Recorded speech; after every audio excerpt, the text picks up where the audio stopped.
చంద్రబాబు తర్వాత తెలుగుదేశం పార్టీ రథసారథి లోకేషే విలేకరుల సమావేశంలో తేల్చి చెప్పిన తెలుగుదేశం పార్టీ రాష్ట్ర అధ్యక్షుడు అచ్చెన్నాయుడు.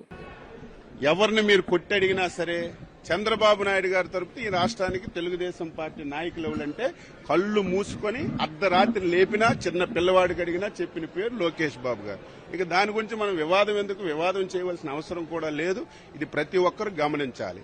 ఇప్పుడు పదవులైనా నిర్ణయాలైనా ఏ విషయమైనా కూటమిలో ఉన్నాం. ఏదైనా కూటమి పెద్దలు నిర్ణయం చేసింది అమలు చేయాలి తప్ప నేను వ్యక్తిగతంగా మాట్లాడడం, ఇంకొకరు వ్యక్తిగతంగా మాట్లాడడం అది మంచి విధానం కాదు. ఇది అందరం కూడా పాటించవలసిన అవసరం ఉంది, పాటిస్తున్నాం కూడా. ఎవరు వద్దన్నా